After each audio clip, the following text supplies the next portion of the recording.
It's also a lineup that features two sub-200 hitters and only one hitter, that's Connor Higgs, batting above 300. In fact, he's the Triple Crown leader for the Ragin' Cajuns, Ronnie. He leads with a .338 average.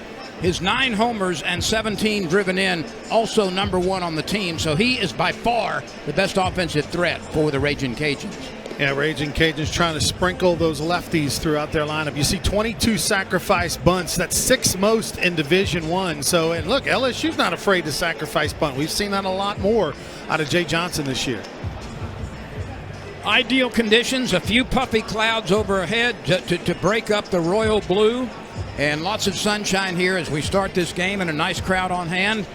As we take a look at Jaden Newt getting the start. He's from Oak Park, California, a big fellow, 6'4", 228-pounder. He can throw hard, 1-0 so far this year, 3.72 ERA. Not a lot of innings, 9 2/3, and 14 strikeouts against 6 walks. His last start was against New Orleans. He picked up the win. He went 4 innings and allowed 4 hits.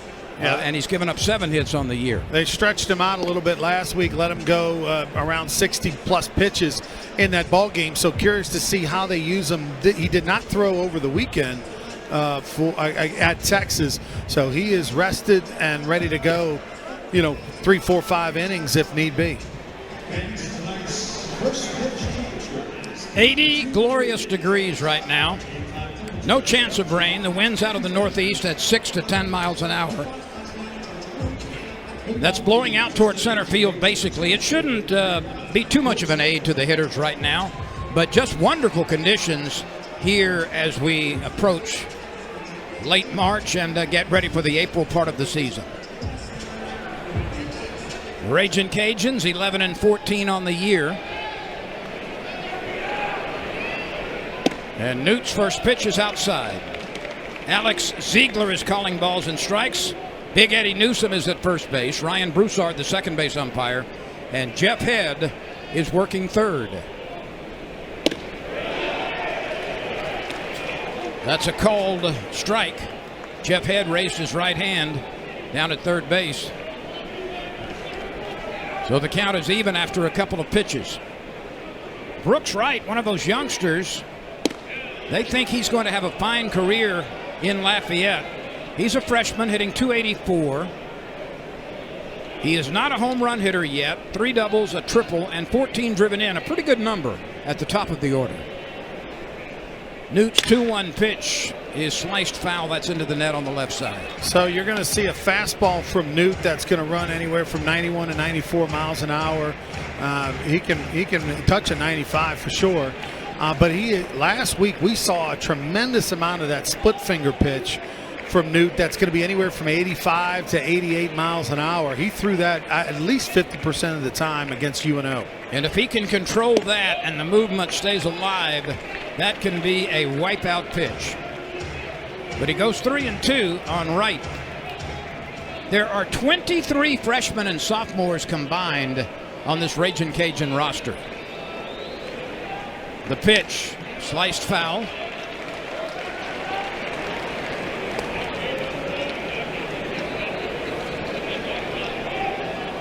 Interestingly enough, and it's not common for a leadoff hitter, but Wright actually leads the team in strikeouts. Called out. He thought that pitch was low and inside, but Ziegler rang him up. This is an outstanding pitch.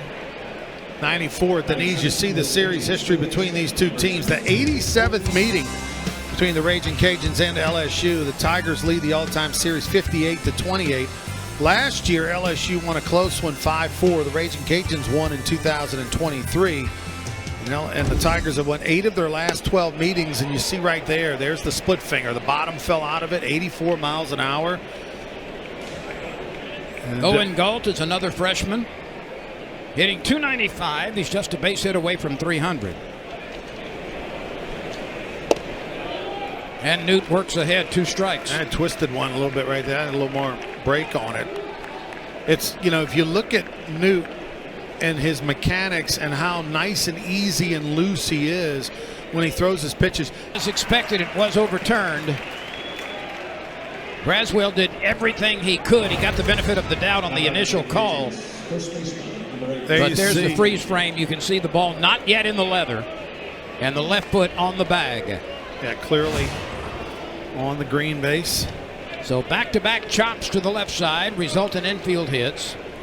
And Arambide, a junior with a .263 average and 1 home run with 13 driven in, steps to the plate against Newt. Arambide from nearby Gonzales, Louisiana, went to Santa Maria High School. And Lee Arambide, he actually played for a program that has produced so many good players that have played here at LSU, played for the Raging Cajuns. You think of Santa Maria High School, you think of the 90s when they had the Sheets. You had Andy Sheets, who was a great shortstop in 91, 92 at LSU. And then, of course, you had Ben Sheets, pitched in the major leagues, who went to ULM. And he's in the Louisiana Sports Hall of Fame. And then one of the all-time favorite teammates and a great infielder, Jason Williams, who in 1996 was captain of that LSU National Championship team. That's just a few of the many, many great players that have gone to Santa Maria, which is about probably from here to that school about a 25-minute drive. Have you been in Baton Rouge traffic lately? Double it. Depends on what time of day and direction and all that. I mean, if you're on the interstate at certain times of the day, you are in trouble for getting caught by a glacier. I'm telling you, you'll be overrun by a glacier at times on the interstate. It is rough, folks. It's pretty brutal in Baton Rouge, no question. Big pitch here. Raging Cajuns first and second, 1 out. Let's see if they stay put, Ronnie. They are aggressive on the base paths, dancing around a little bit. And the casual throw bounces back to Milam, who covers it up.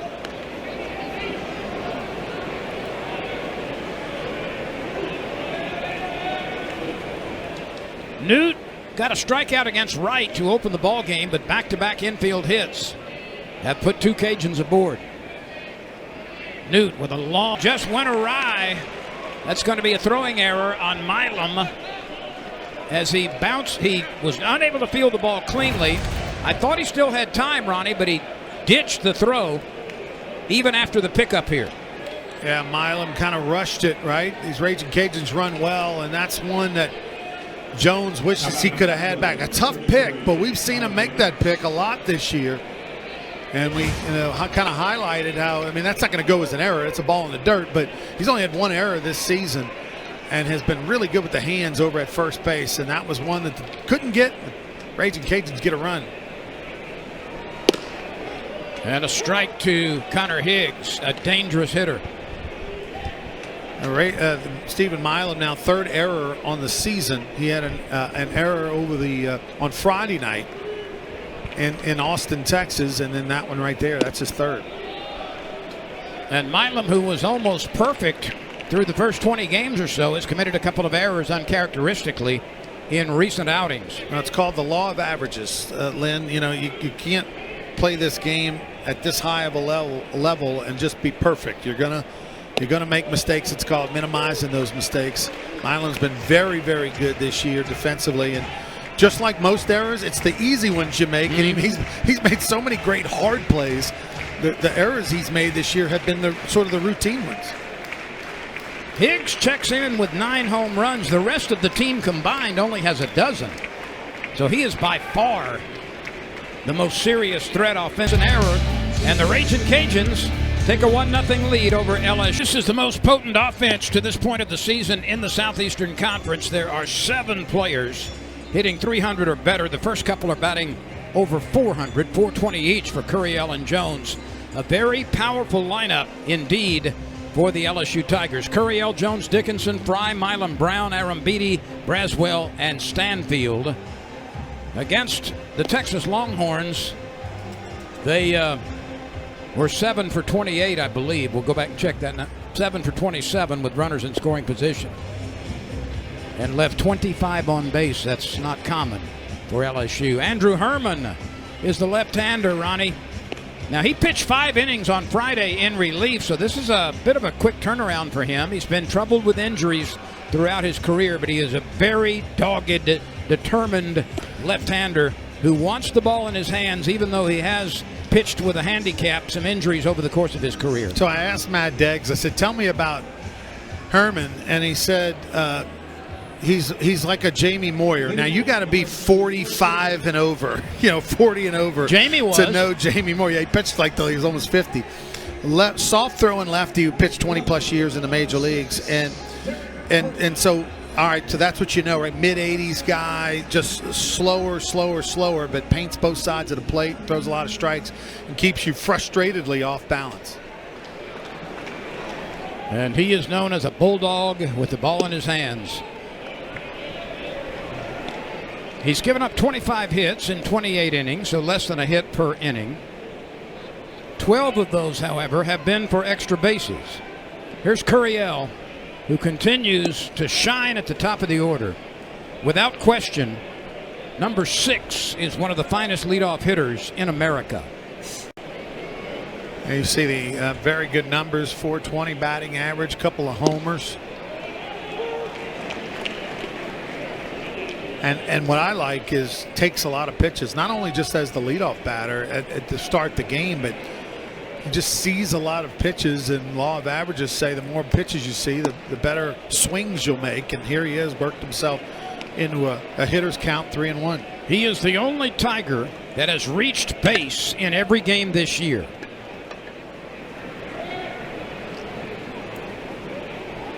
Ronnie, that's a perfect example of how he contributes to this LSU lineup.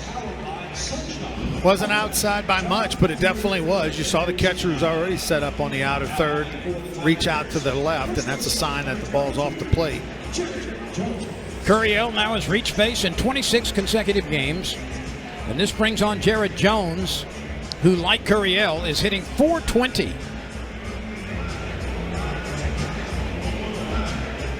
We're almost at the halfway point of the season already. And if you would have told me that Jared Jones would be batting .420 25 games in, I might have had some serious doubts. But he has been really locked in, producing a lot of base hits. He finds base hits, or has so far this year, like a divining rod finds water.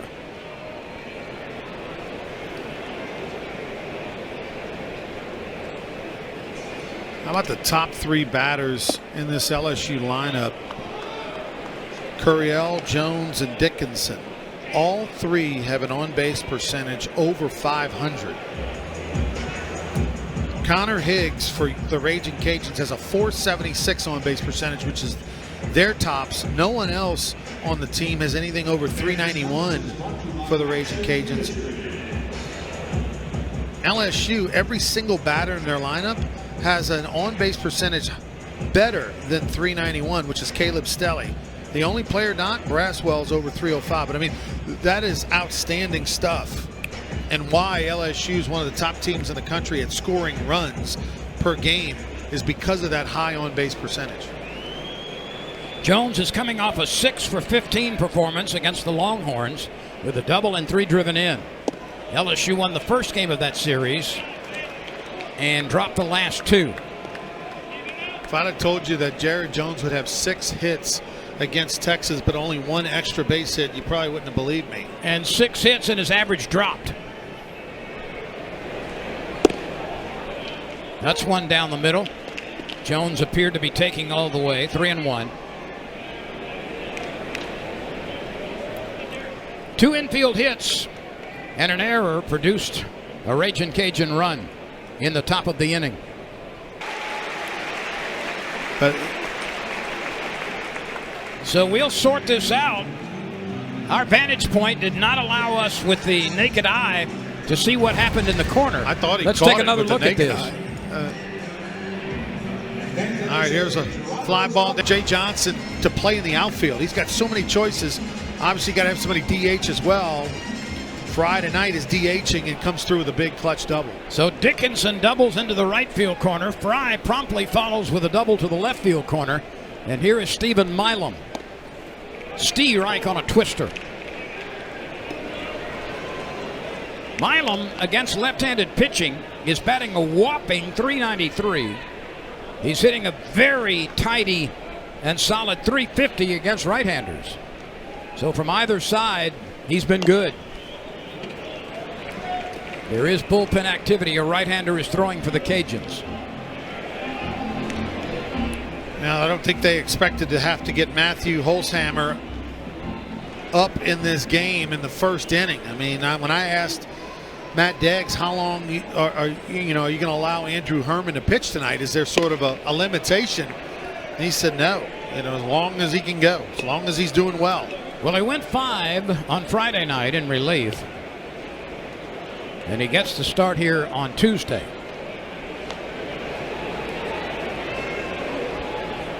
The 1-2 pitch to Milam.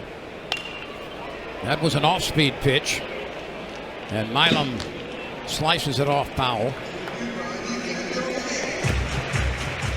For those of you interested in LSU and Ragin' Cajun softball, we'll keep you posted as those two teams do battle in Lafayette. Milam looks at one tight.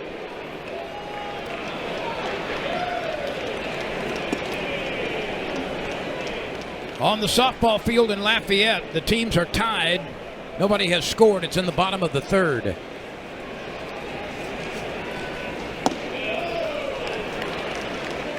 Milam with a keen eye lets that pass. And a full count now. Fry at second base. He runs well for a big fellow.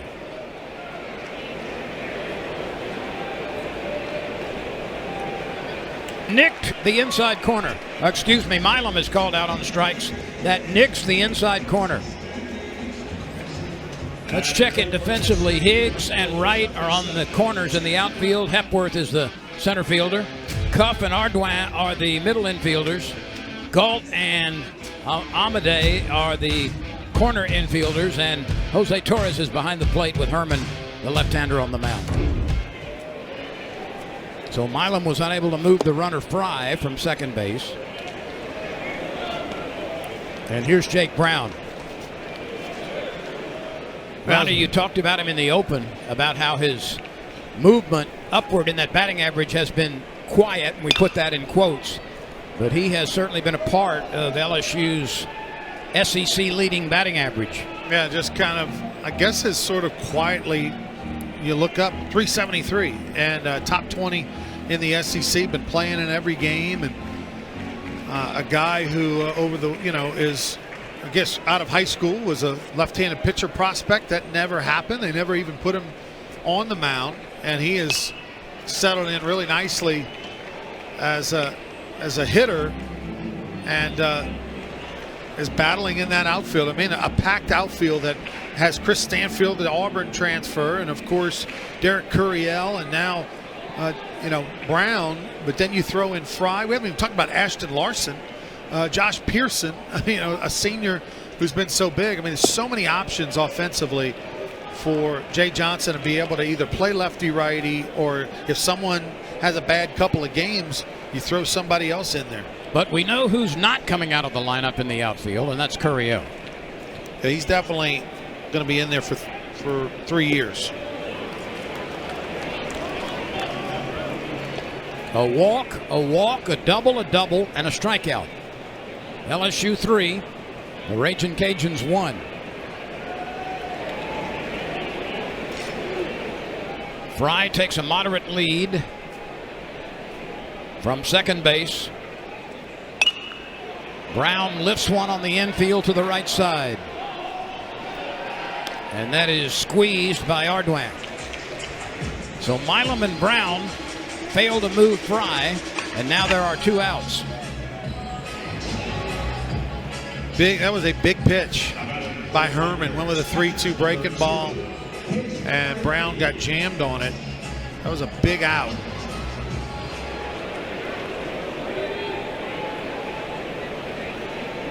A bombardier blast by Arambide, and the Tigers, who gave up 1 in the top of the inning, come back with 5 of their own. Curiel and Jones walked. Dickinson and Fry doubled. 1 run, a couple of base hits. Bill Franquez, the sports information director for decades, has provided us with some other interesting information, Ronnie, and where he got this, I don't know. But Bill Franquez tells us that LSU 8 times since 1933 has scored at least 9 runs in an inning. There's Bill Franquez. Oh, in the first inning. So 8 times since 1933, the Tigers have scored 9 or more runs in the first inning. Wow. The last time they did it was back on February the 28th, 2014, when they scored 10 runs versus Yale. Yale, yes.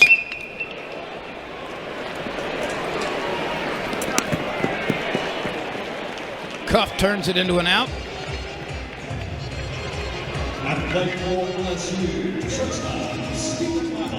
Here's Ethan Fry. Or excuse me, Stephen Milam.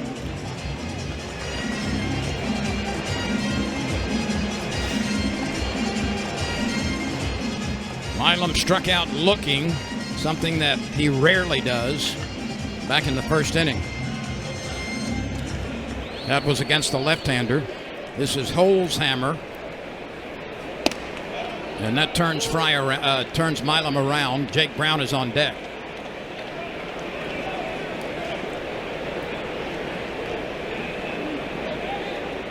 Milam has only fanned 5 times this year.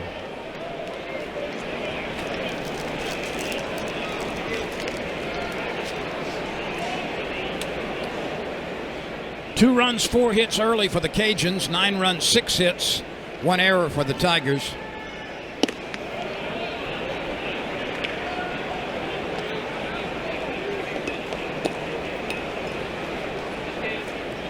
There's been a lot of runs scored lately in the softball game between the Ragin' Cajuns and the Tigers over in Lafayette. The Ragin' Cajuns had a 3-0 lead, or make it a 4-0 lead at the end of 3 innings, but LSU scored 5 in the top of the 4th and has a 5-4 lead right now in the top of the 4th inning. Milam can't get that one by Higgs. A nice running catch by the left fielder who ran a long way to his left in the gap. Yeah, how about Connor Higgs? I thought that ball was going to get down by Milam, but Higgs had a good beat on it and made that catch easily.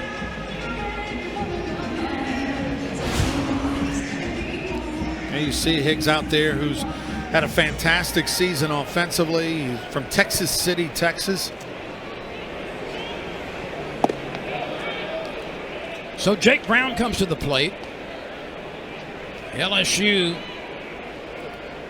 sent 12 players to the plate in the first inning. Brown swings and misses.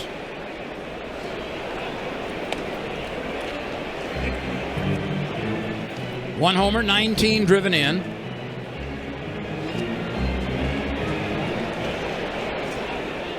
Six doubles on the year and a triple.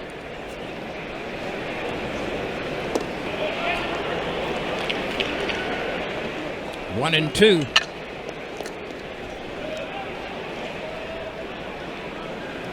Coming into today's game, Matthew Holzhammer on the mound. The lefties were batting .281 against him on the season. That's chopped to the right side.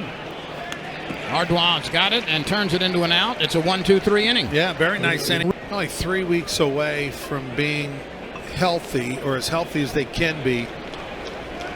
And right now they're just trying to keep their head above water a little bit in the conference till they get for Newt. And Ragin' Cajuns have had a good approach against Newt on that breaking ball. That's the Baton Rouge native Caleb Stelly right there, who gets the base hit to right field. And it brings up Arambide, who grounded out to shortstop last time. That's 4 singles and a double off of Newt in 2 innings.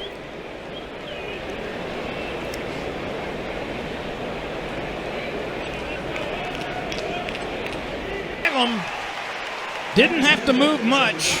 That liner went screaming his way. He caught it, transferred, and fired to first base in time to double up Stelly. Well, this is unfortunate for the Ragin' Cajuns. I mean, that ball is just smashed, but Milam was on it. Stelly didn't get too far off the bag. I mean, he was trying to get back, but Milam showed off that good arm, and the ball was just hit too hard. Now Torres, he's backed away. Isn't that how baseball is? You know, Stelly gets a little flare base hit to right, and then Arambide hits one right on the screws and gets a double play. There's a big cut, but no contact. Jose Torres is from Panama.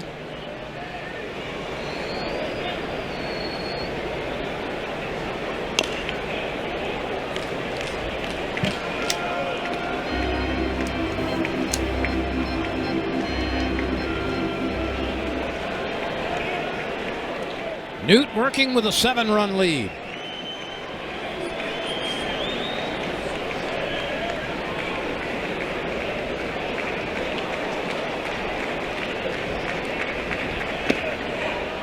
He tried to bend one and missed it high.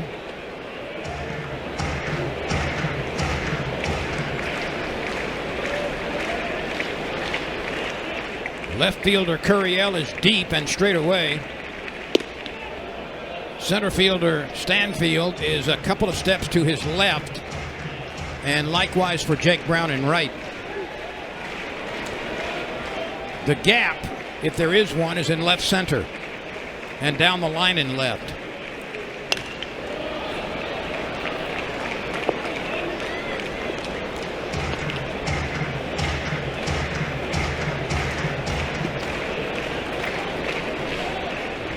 Three balls, 2 strikes, 2 outs. Newt to the plate. Grounded right back past Newt. Dickinson is in the right place. He throws accurately over to Jones, and only 3 come to the plate. A base hit, but he was a 7, or is number 7 all time in LSU history. He's got 51 career homers, 28 of them, of course, last year. That was his 2nd career grand slam. The Tigers have had 3 grand slams this year. Josh Pearson and Tanner Reeves also homered with the bases loaded. Yeah, fastest to 51 homers in LSU baseball history by a lot.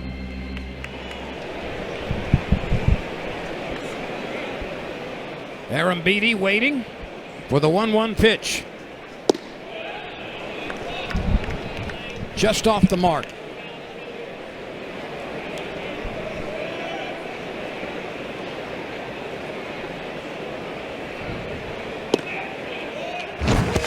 Let's go back and look at Cade. 107 miles per hour exit velocity off the bat of Arambide, and another guy that's throwing his hat in the ring saying, "Hey, Coach Johnson, consider me for DH on the weekend."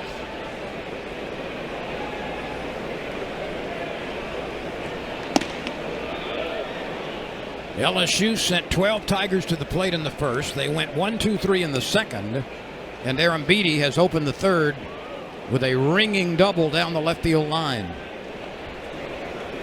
Ball 1 to Braswell. That levels the count.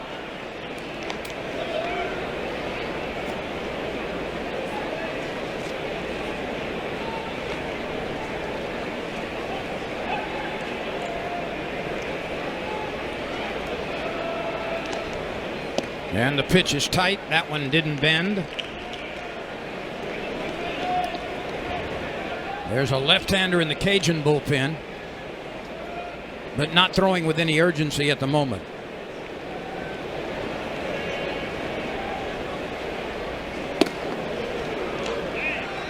Three and one.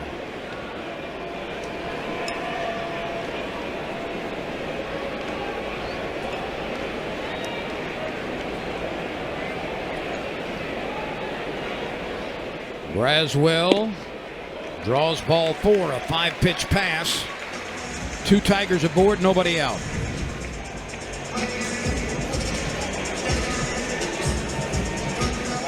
So Braswell has been on twice with a single and a walk. And here's Stanfield, who was plunked in his only other at bat. You know, if you're the Raging Cajuns, you know, you're faced with the dilemma that a lot of colleges face when playing midweek games in the middle of conference play, which is, you know, you don't want to just run a million pitchers out there or have too quick of a hook, because at the end of the day, as much as it'd be nice to be a little bit more competitive in this game or whatnot, you're playing for the weekends. You're playing for your Sun Belt Conference weekends. They play at home this weekend against James Madison Friday, Saturday, Sunday. And LSU's in the same boat, right? They've got Mississippi State coming to town, although that series is a Thursday, Friday, Saturday series. So Matt Deggs, as much as he normally might go, you know what, let's bring me another guy right now, he's got to hope that Holzhammer can eat up some outs. This will carry out to the center fielder. Hepworth is there for the out. Stanfield sends a fly ball to his counterpart in center field.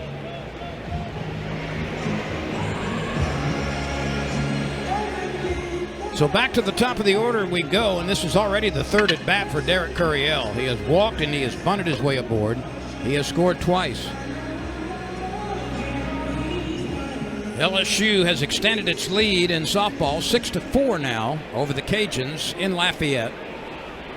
And they are in the bottom of the fourth inning. The Tigers gave up 4 early, but then have come back to score 6 straight.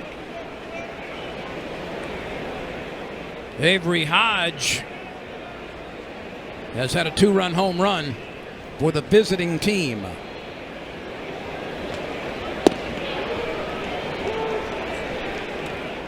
Lynn, you see the guy behind home plate. He's got the best seat in the house, right behind the LSU with the white hat, purple. He literally has the best seat you can get behind home plate, and he's looking down at that phone the whole time. Like, has not, I would say 90-10, 90% looking at the phone, 10% watching the game, and you can't get better seats than right there behind home plate. He should go switch with somebody in the outfield. Like the guy sitting in the top left corner, way up in the dugout, the worst seats in the house. Somebody should go switch with him. He may be watching the telecast, and he's going to be he's going to be on his way up here any moment. He's scrolling on Facebook or he's texting, whatever. He's just not paying attention to the game. You know my motto, don't you? Never upgrade. I mean, come on, big fella, pay attention now. Best seats in the house. You're right behind home plate. He could literally call balls and strikes. I mean, just wham! And he hit it so hard. Look, it makes it over the real high off the ground. That was a missile.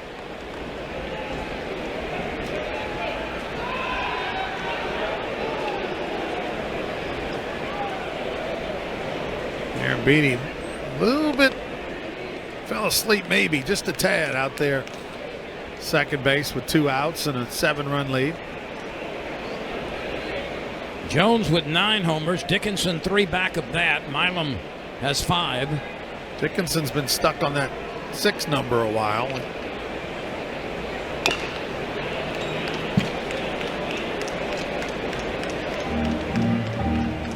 Ethan Fry may he gets a few more ABs, may start climbing up that board a little bit. Ethan Fry's got 4 homers. That batting average up near 400. You know, both Fry and Jones, when they come to the plate, that bat looks like a breadstick in their hands. I mean, those are 2 big guys. Yeah, Jones 6'5", Fry 6'4".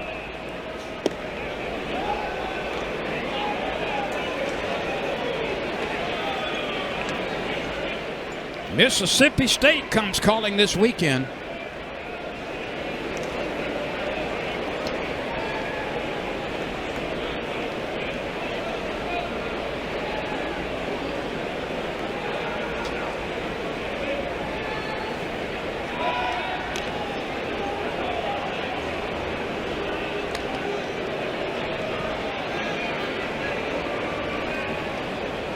LSU's next non-conference game is April 1st against Louisiana Tech.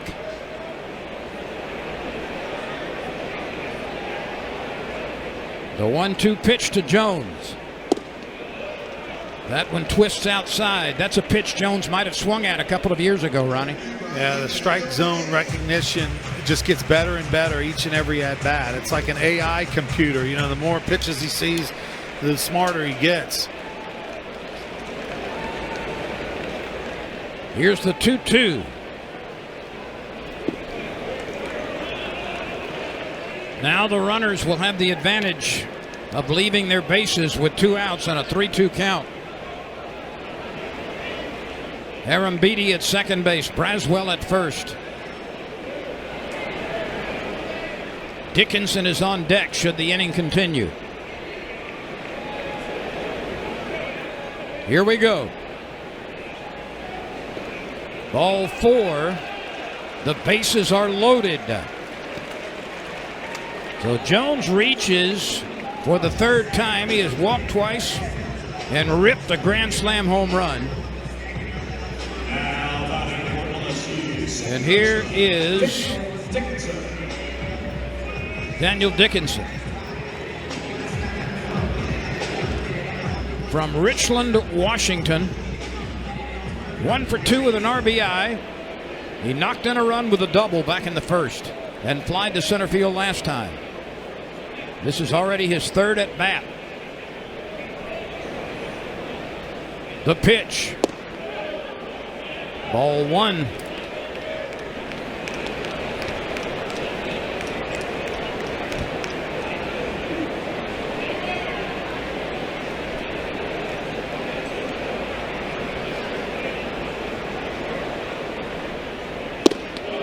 There's a strike on the inside part of the plate.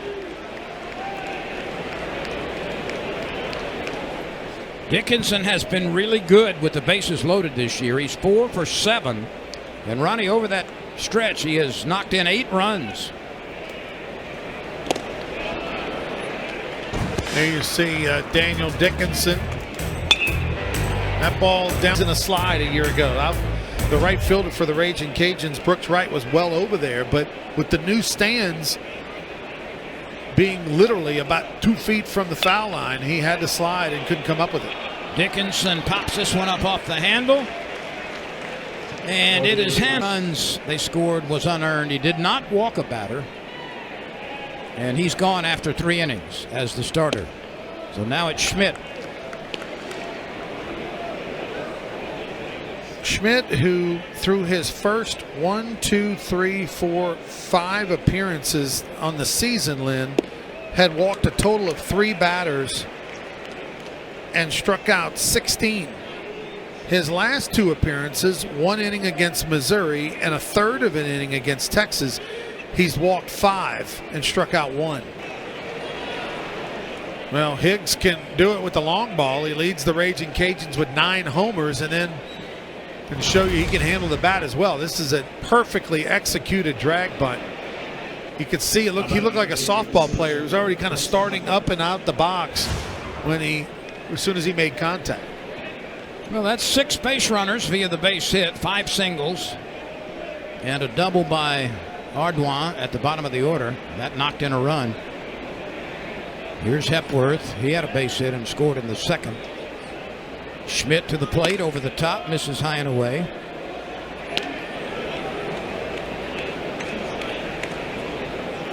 Hepworth batting .286 at this plate appearance.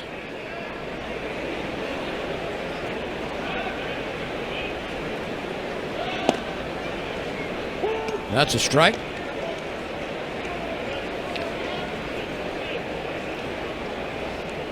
This is only the 4th start for Hepworth and his 12th appearance. He was 5 for 20 at the plate coming into this game.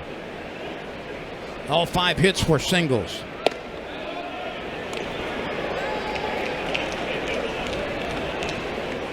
That was a heck of a throw by Arambide down there to first base. Showed off his gun a little bit, and he's probably playing with a lot of confidence, and why not after a homer, a double tonight? Arambide, the backup catcher to Luis Hernandez.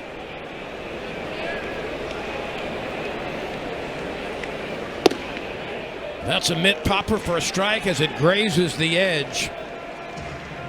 You can make a living if you can throw it there consistently.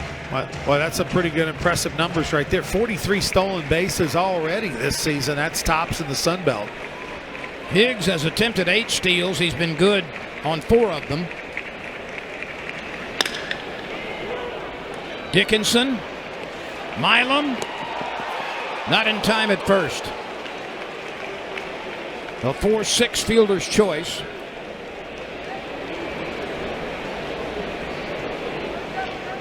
And that's the first out. No chance for the speedy runner. I mean, they turned that about as quickly as they could, but Hepworth got down the line well. Raging Cajuns stealing at a 77% clip as a team. Your ultimate goal is 80% clip, but anything over 75 is good.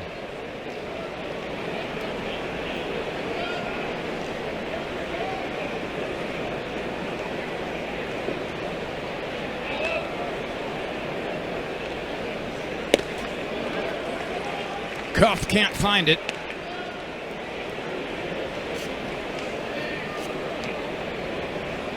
He's from Carthage, Texas.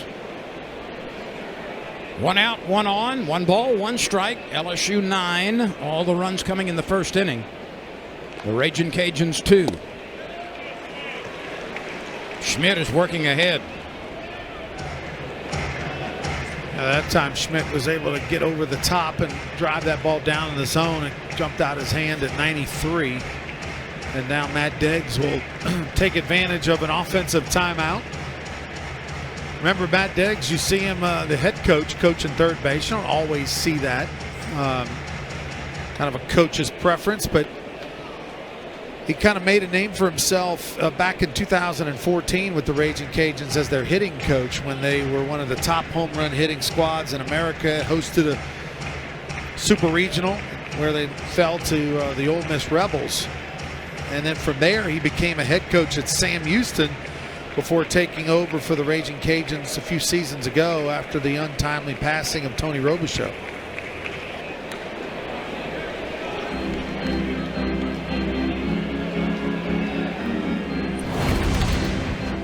It's pitched by Schmidt, got away from him a little bit. Looked like it almost went through the glove of Arambide. I mean, he got a lot of mid on that ball and just wasn't able to hang on. But I looked like he'd had it in the web. What do you think, pass ball or wild pitch? I think they probably called it a wild pitch if I had to guess, based on tendencies as a scorekeeper here. And yeah, I think it's a wild pitch to this point. I think that's the right call. I mean, I think Arambide should have caught it and could have caught it, but here's Galt, who has singled and scored and flied to right.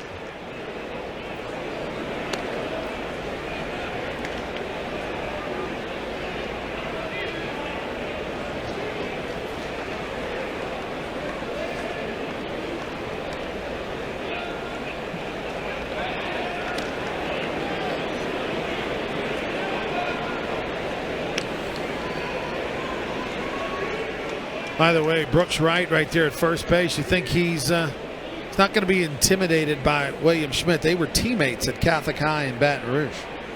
So, you know, I think he saw William Schmidt a time or two and growing up and inter squads and all that kind of stuff. That had to be a thrill to get the better of his old teammate.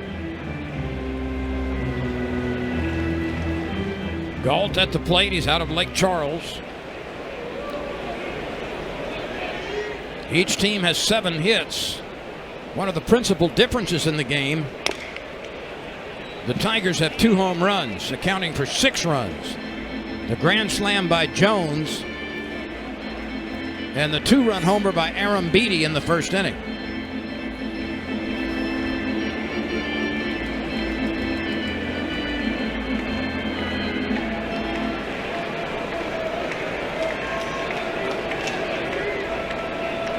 Fry is aboard for the second time. He had an RBI double, knocked in a couple with a double in the first before grounding out and walking.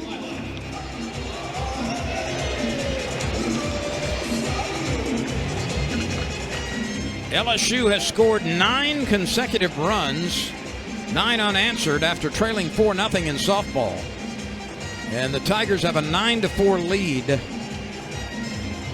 over the Raging Cajun softball team. Wow, what a comeback. It's now 11-4.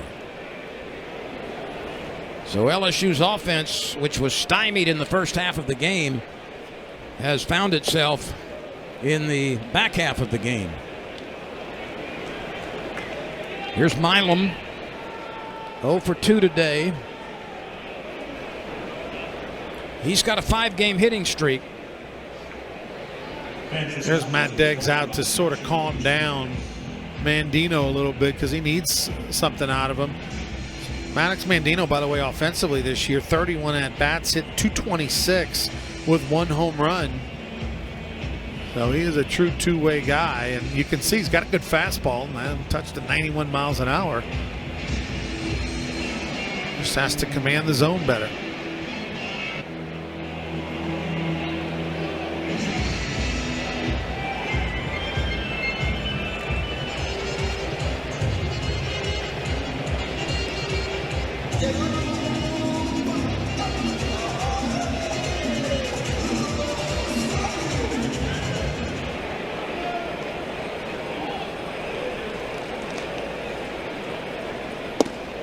Two 2-0 on Milam.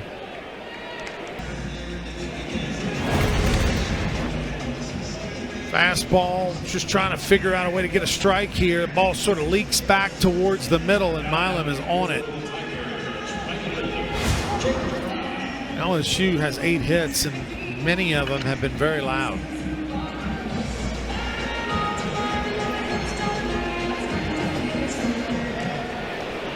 That was 104 miles an hour off the bat from the little fella, Stephen Milam. He generates a lot of torque, doesn't he, at the plate? He does. And I think much stronger and better hitter from the right side this year than he was a year ago. The swing looks better, more confident, and he's truly balanced. Brown bunts it foul. He's 0 for 2. He has popped up to second base and grounded to second base.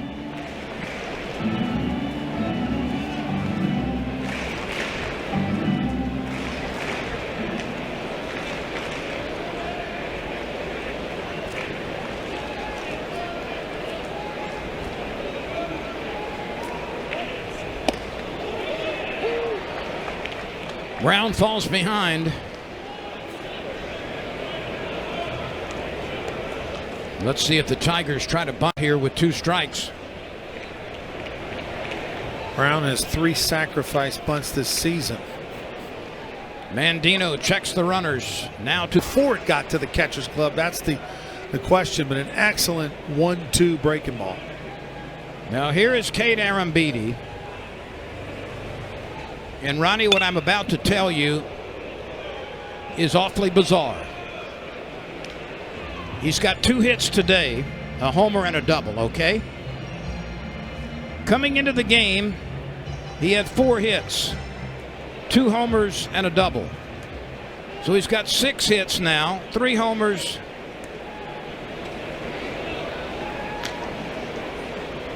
and 2 doubles. So this is a guy who has extra base hits coming off his bat every time except 1. 6 hits total, 5 for extra bases. He's got tremendous raw power for a true freshman. Out of Tomball, Texas, in the Houston area. One of the highest ranked catchers in the country out of high school a year ago.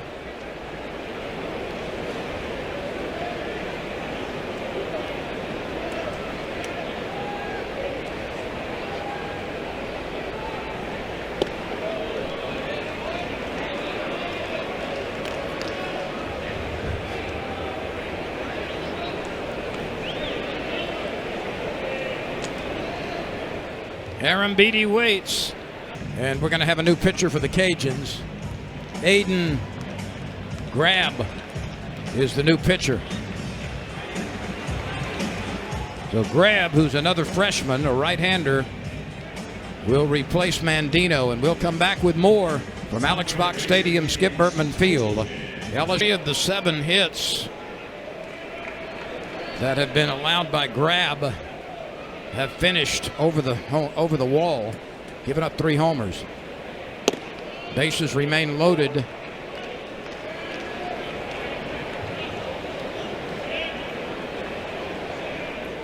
Chris Stanfield at the plate from Tallahassee, Florida.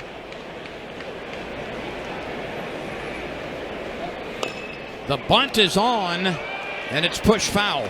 Everybody was moving on the base paths. Stanfield will have a chance in a couple of weeks to go back to his original team as LSU will visit Auburn.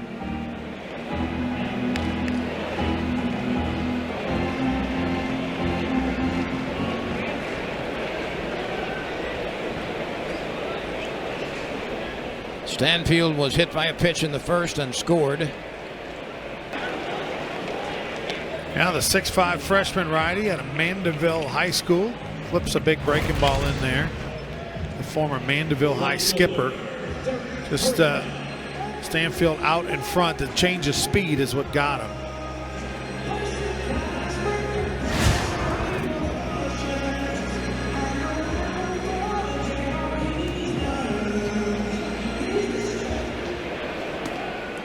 Curiel, yes, he's been on base a couple of times with a walk and a single. He struck out last time. He's been on base in every game this year, the only Tiger to accomplish that feat. And he's now hit safely in 6 straight games. There may not be a better leadoff hitter in America. Well, I don't think Jay Johnson believes there is. He wouldn't trade him for anyone. He's 2 for 3 with the bases loaded this year, including a triple, and 6 driven in these situations. Seems like every time you look up too when he's at the plate, he's always in a hitter's count. Very rarely is he 1-2, 0-2, or anything like that. There's another hitter's count, 2-1 in his favor. That curls in for a strike. And the count is level at 2.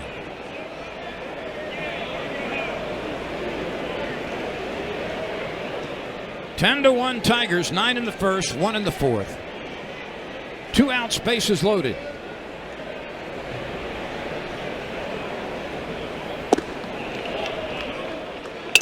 Now it's 3-2, and the runners will be away with the delivery.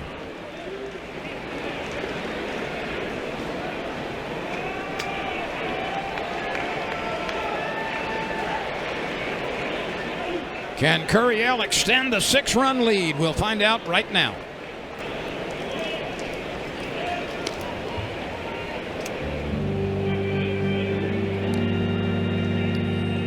We quickly bring you up to date on the LSU Ragin' Cajun softball game in Lafayette. It's 11-4. The Tigers gave up 4 runs early. They've scored 11 straight. They're in the 6th inning. The Cajuns are batting. LSU leading by 7 in softball, looking for their 2nd win of the season against the Cajuns. Caleb Stelly chasing that one out of the zone. He has singled twice today. The first one was on the infield. Now Stelly has some serious, LSU ties. His mom and dad were LSU Tigers. His mom, Jennifer Ellis, was a Golden Girl, and his dad, Brandon Stelly, was a football player back in the early 90s.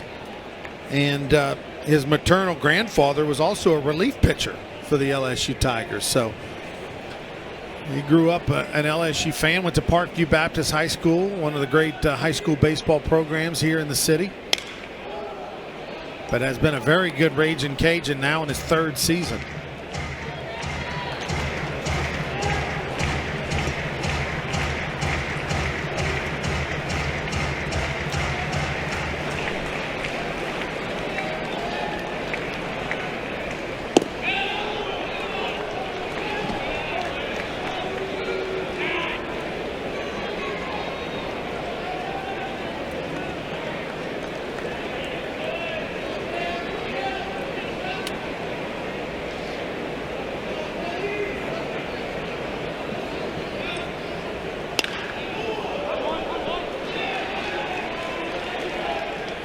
The Cajuns have scored in 3 of their 4 frames. They had 1 in the first, 1 in the second. They did not score in the third. They added 2 in the fourth. LSU took control with 9 in. Veteran hitter who played a couple seasons with the Acadiana Cane Cutters in the Texas Collegiate League, and has a big big crowd here at the box tonight watching him play.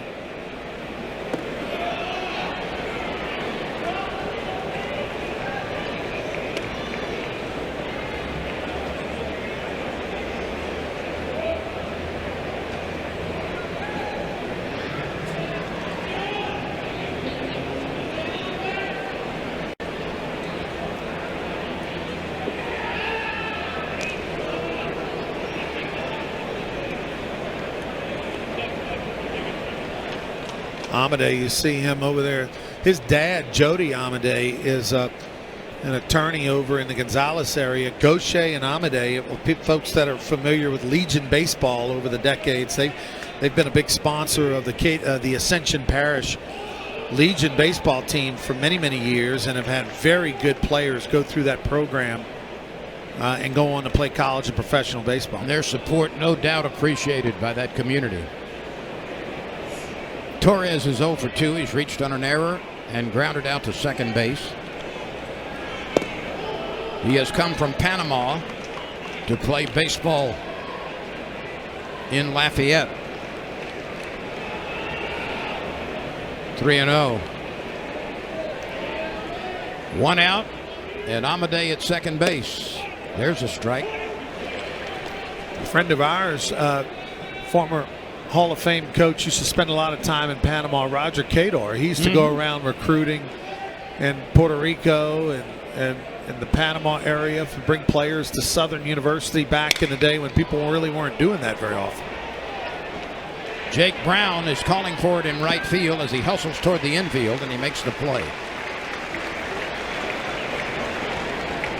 I spoke with Roger Cador a couple of weeks ago. He was on his way to a baseball function. I caught up with him in the Atlanta airport via phone, and he's had some health issues, and he tells everybody he's fine, been cleared by the doctors, and really good news. He was in great spirits. Yeah, I talked to him briefly myself a couple weeks back, and we're blessed to have a couple of great Hall of Fame coaches still with us. Skip Bertman and Roger Cador, two old friends that played against each other many, many times, and they both kind of, Coach Bertman really helped Roger Cador a bunch with the program. LSU donated lights to Southern University back in the day and would always help them here and there with baseballs and fundraising and that sort of thing.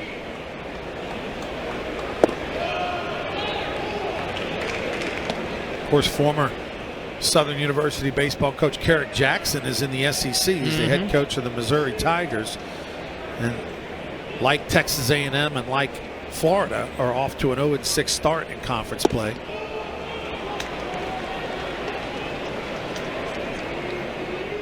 Higgs in 5 games last week was 5 for 11, 3 homers. He drove in 6, he scored 6, and he was named the Sun Belt Player of the Week. So the Cajuns threaten, but they do not score. And we move forward. LSU 10, Louisiana 4 with the bottom of the 5th coming. He walked in the first. And in his second at bat, he ripped a line drive home run over the left center field wall with the bases loaded.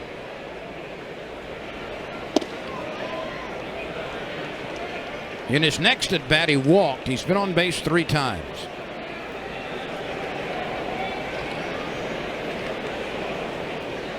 Dickinson and Fry will follow. Grab works to the plate. Ouch. That ball just ran in on Jones. He tries to open up and pull his hands through. Circles it and just hammers it off his, I think it's quad or thigh. Inside of his left knee, perhaps. Just inside of all that left leg he's got there. It's a lot of leg, and it took a beating. He's used to it. He's a former high school catcher.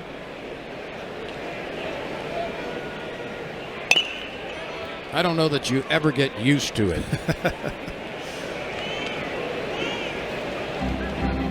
LSU did most of its action in the 9 spot in the first with 6 hits.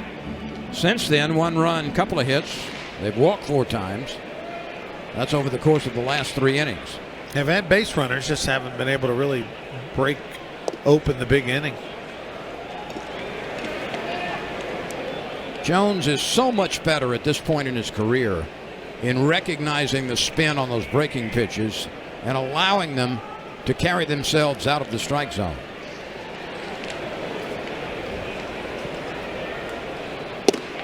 That's a good one. That is a dandy. Grab really snapped that one off. Looked like he might have been looking for something else. Instead, he just got the spinner right down the middle. I think he might have been looking for fastball. Got the breaking ball, just totally froze him. Excellent pitch. Here's Dickinson. He has an RBI double. He has fly to center and popped up to first.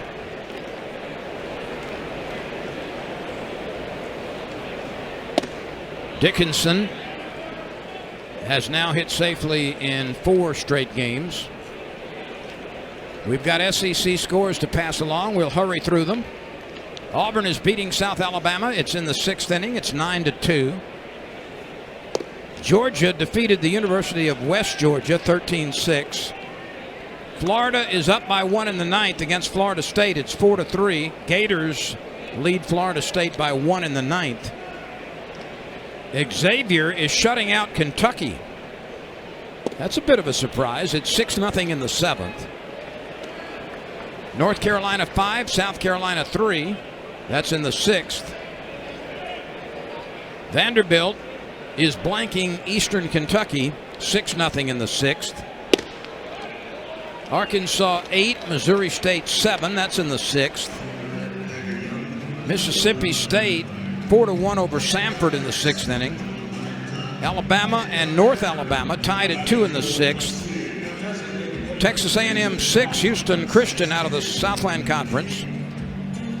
6-2 in the 7th, Texas A&M leading. Oklahoma over Oral Roberts in the 6th inning, 6-2. Couple more for you. Missouri 10-6 over Illinois, that's in the 7th. Texas 7, Sam Houston 2 in the 5th. And 2 apiece, Memphis and Ole Miss in the 5th inning. You're up to date with everything in the SEC.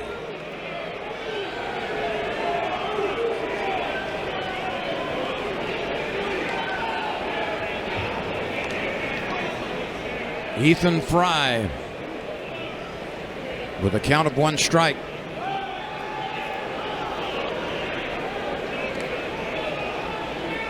Fry has doubled in a couple of runs, grounded out, and walked. He has scored twice.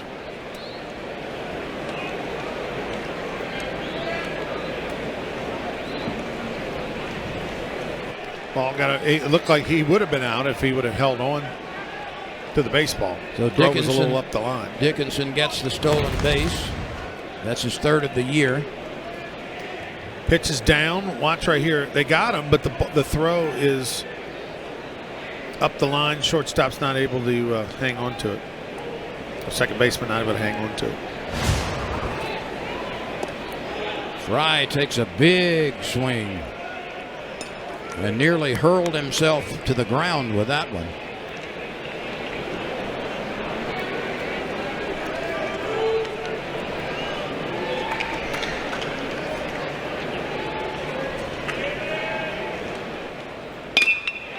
That liner is right into the glove of Ardoin. Well, they had him played perfectly. You know, the data is incredible. The information that the coaches get these days. You know, it used to be a bunch of players on the team keeping notes in a notebook on a chart for the coaches.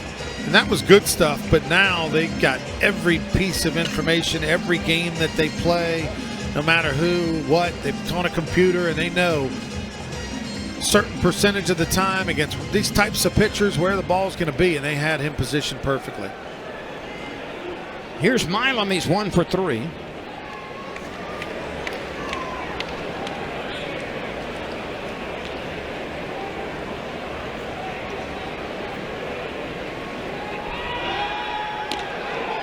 That's pretty close back at second base, but Dickinson is safe. The difference in this game has been the home run production of LSU. A 2-run blast by Arambide and a grand slam by Jones. The hits are even at 8.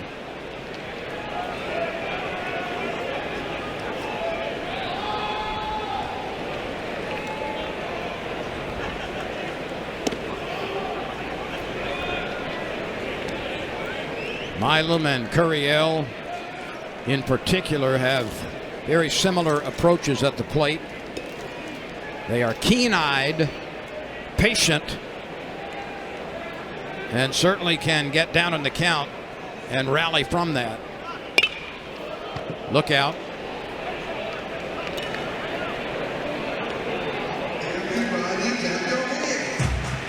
One big difference between the two lefty hitters for the Tigers is Milam has a lot more swag. I mean, look at the batting gloves we got tonight. I love he goes with different looks all the time.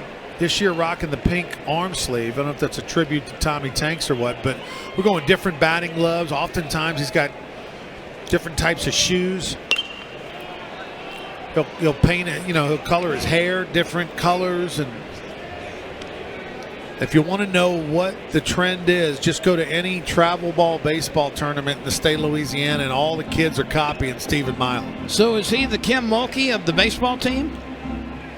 I guess. I mean, like a with fashion, the attire, yeah. A fashion trendsetter, yeah, I guess so.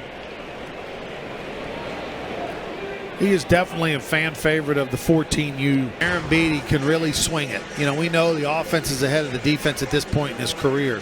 And he got off to a slow start. Batting average got down to about $150, and now he's up around 250 and climbing and hitting the ball really hard.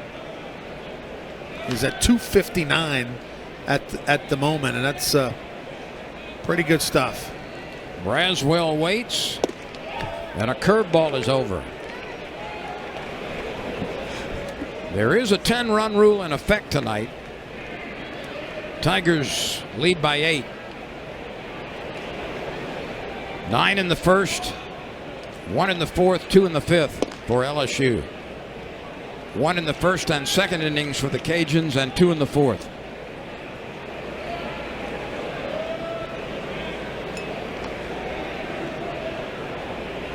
LSU came into the game averaging just under 10 runs a game.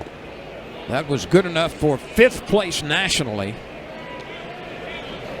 And LSU has exceeded its average tonight with 12 runs. Well, it's kind of like my Ginn handicap. They'll put it into the computer and the average per game will go up. They're not done yet. We're only in the bottom of the 5th.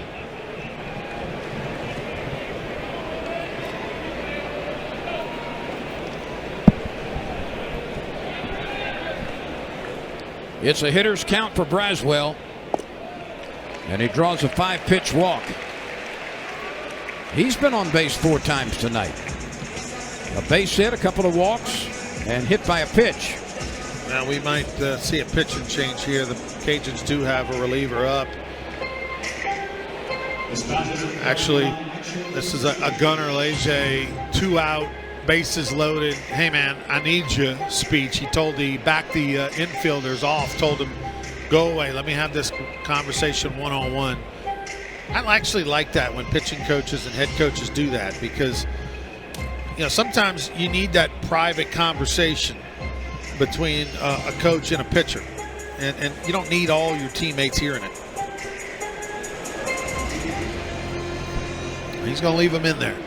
Matt Osteen, a freshman, is warming up for the Cajuns.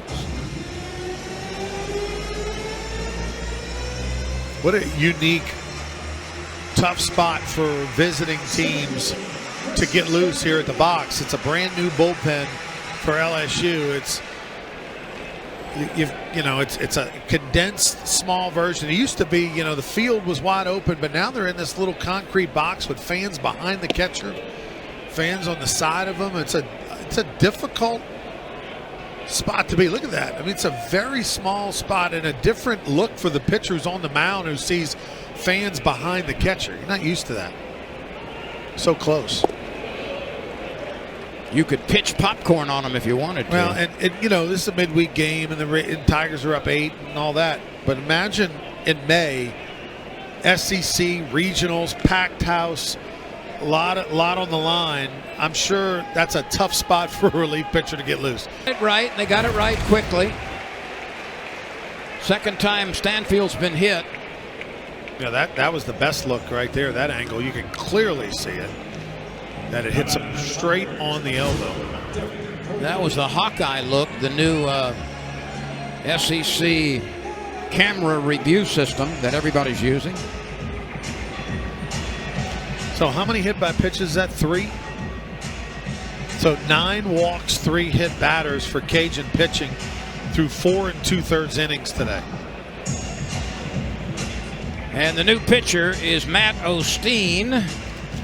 And we'll take a pitching change timeout and be back. LSU is leading 13-4 over the Ragin' Cajuns. Memphis. And Matt Osteen, the freshman, hails from that part of the Mississippi. 6 foot, 190 pounder. Good ERA of 1.59. This is appearance number 5. No record. 5 2/3 innings. 4 walks, 6 strikeouts.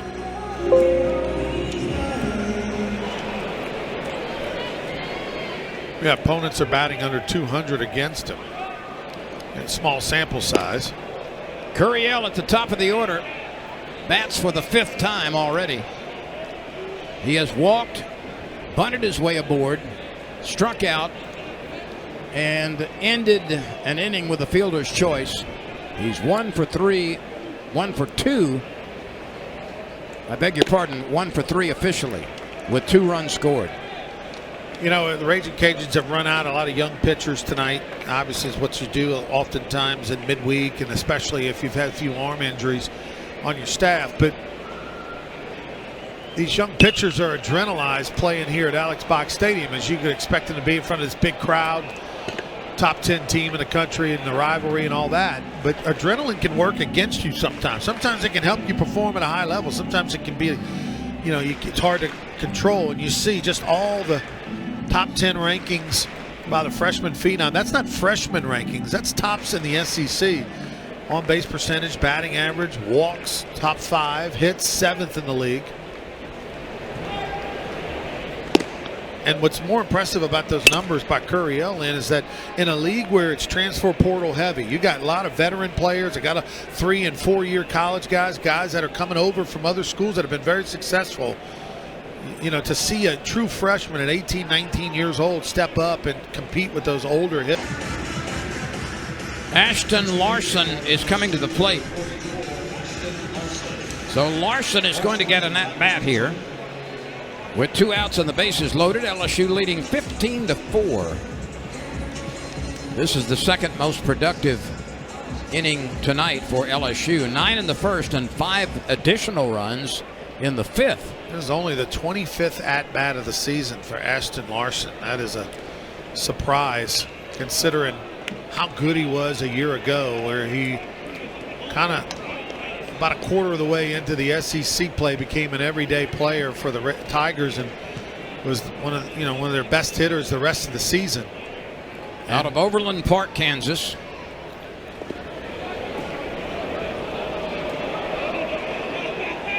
I think that was the old 15-4 lead, so we're not going to take home. And that would have been interesting, though, with a runner going one direction from third, the catcher going the other from the plate. I think Stanfield wins that race.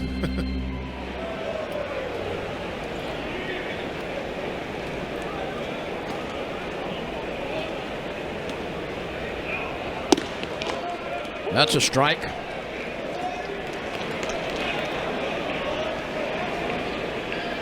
Larson hitting .250. He's homered once. He's driven in 7. 1 for 3 with the bases loaded. A couple of runs driven in. Osteen tried to go tight on him and missed it.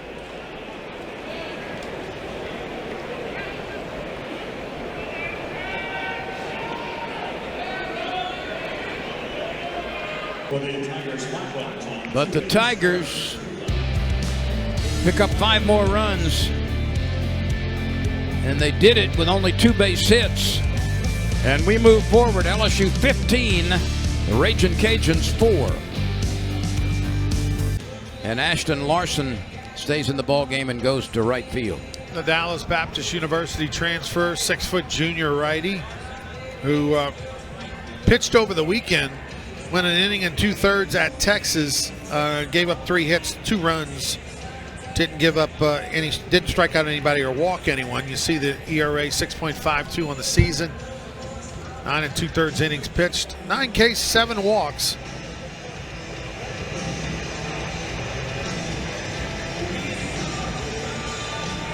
Ashton Larson entered the game as a pinch hitter. He'll go out to right field. And then Tanner Reeves now enters the ball game and is playing second base. So even after Braswell got plunked on the bone on the knee, he stayed in the game and he's still out there at third. Connor Cuff at the plate. 0 for 1 officially, a ground out, and he was hit by a pitch and scored.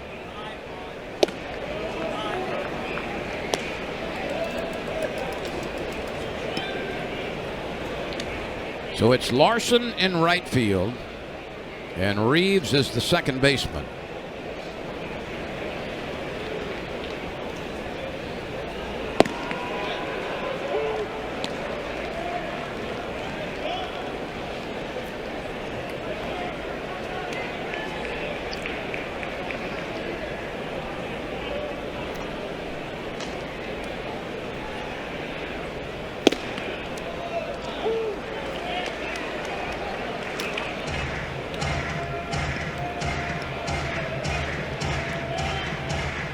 Connor Bench, one of those middle relievers LSU's desperate to get right. You know, the Tigers have, obviously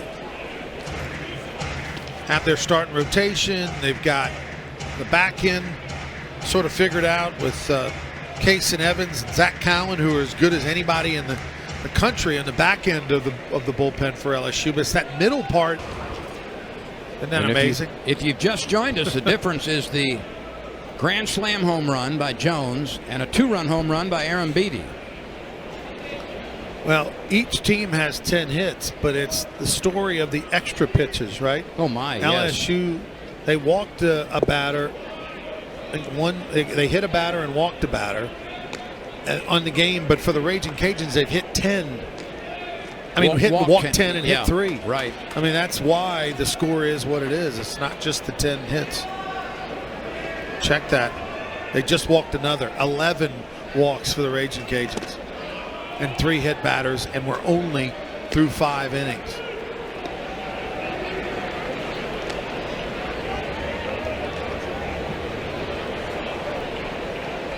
Stelly was robbed of a base hit on a diving catch by Curiel in his last at bat. Prior to that, he had 2 singles.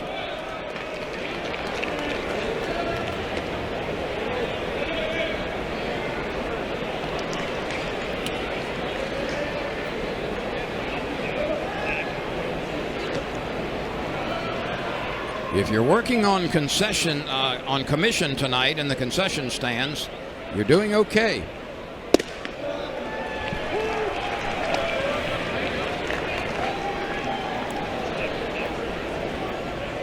Three and 1, 2 outs.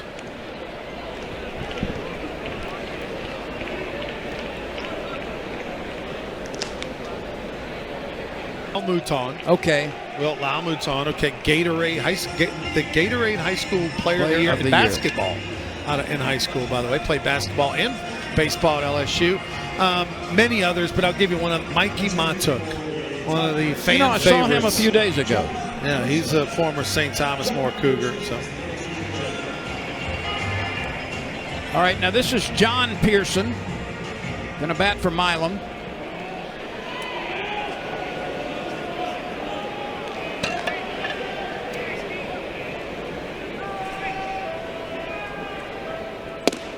That's a breaking ball for a strike.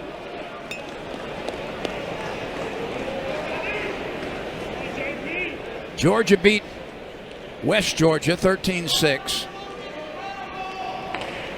How about this? Florida State scored 5 runs in the 9th inning. Wow. To beat Florida 8-4. Boy, the Gators they've been decimated with injuries, but they are struggling. 0-6 in SEC play, and now that to their rival. Xavier knocked off Kentucky. So Reeves has a 2-run homer. Arambide has the same, and a 4-run swing from Jones. 3 homers tonight for the home team. 383 feet on that homer. And here's Arambide. I mean, Jay Johnson has so many options. It's incredible. It really is. He legitimately has 6 outfielders that you could put in a bag, shake them up, and plug in any 3, and you'd be really good. The other 3 would start at just about every other school in the league. Tanner Reeves isn't starting on the weekend. Braswell's kind of playing in front of him, but Tanner Reeves is right there, ready to go. If Braswell slips up a little bit, and he can also play another position. You know, Reeves can back up short and second if you end up with some injuries there. You know, you got Arambide coming on behind the plate, pushing Luis Hernandez offensively. I mean, it's incredible. Hernandez is a guy who looks different at the plate now. The last 2 or 3 weeks, though, he's been much more effective offensively. Yeah. And he clearly is the best offensive option at the moment for LSU this year with the group of catchers that they have. But look at those numbers right there. Arambide 3 for 3 tonight.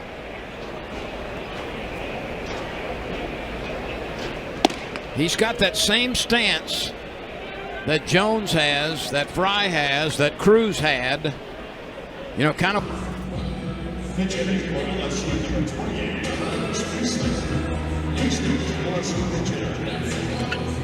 So Priester with 2 outs, batting for Braswell. But we will have a new pitcher for the Cajuns. So we'll take a pitching change timeout as LSU has a 17-4 lead. And the Cajuns go to the bullpen yet again. The Cajuns' mom is hoping for a quick inning, Ronnie, because she's got to get the kids back home and ready for school tomorrow. That's right. This game has been, well, it's approaching 3 hours now. Here's Blaze Priester, former Live Oak High graduate from nearby Denham Springs, and 3rd on the depth chart at the catcher position. Guy who's got a lot of tools, but just looking for opportunity.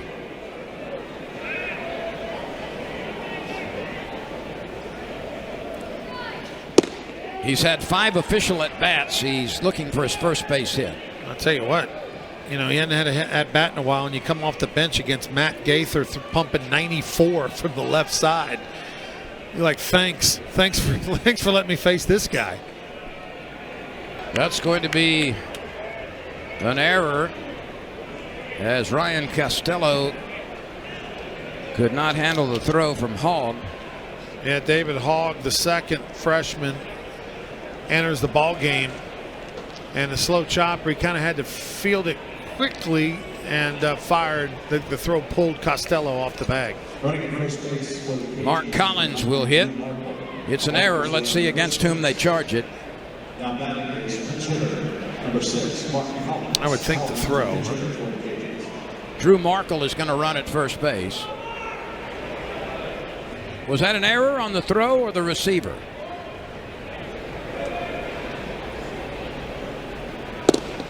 That has not yet been determined.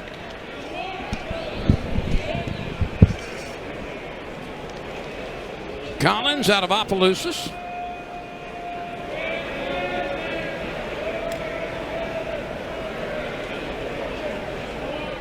It's going to be a throwing error on the new second baseman, David Hogg.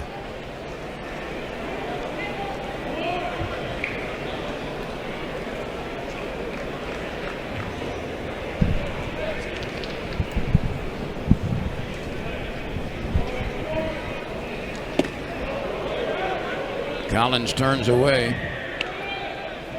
He's another one of those freshmen. They've got 24 on the roster who are either freshmen or sophomores.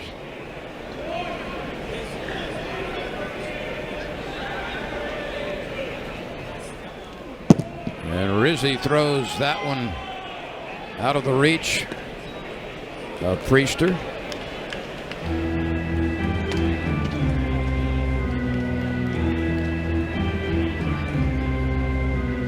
Well, the mid-major programs, the Sun Belt Conference is kind of caught a little bit in between, Lynn, when it comes to they've always got junior college players, but they are also ripe for the poaching, by the Power Fours. So, Matt Deggs is going with the philosophy is, hey, let's get as good a young player, get as many good young players as we can, get them here, develop them. They become really good. Hopefully we can keep them because Raging Cajuns have such a great environment. I mean, it's experience and don't want to leave. They've tried to raise a little bit of NIL money to try to keep some players, but for the most part, they do it sort of the traditional way of going and getting them young and sprinkling in some JUCO players to help. Let me correct myself. Arambide has remained in the game behind the plate, one of the few who has stayed there. So it's not Priester behind the plate, it's Arambide. And you talked about the culture and the color and the advantageous nature of Lafayette, the people. UL has 14 versions of their uniform. Can you believe that? Is that how many? 14. Tonight it's gray jerseys, gray pants, red hat, and they're 0-2 in this uniform, by the way, tonight. But they'll be 0-3 after this game, unless there's a major reversal. But 14 versions of their uniform. That's I mean, cool. Just to be color coded has got to be a chore for somebody.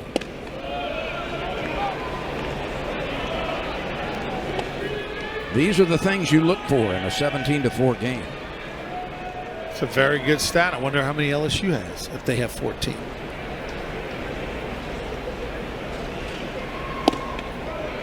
Rizzi pours in a fastball, 95.5. There's a lot to like in that frame right there, and at this point, he's a Major League Baseball prospect just based on frame alone. And then now it's just development and consistency.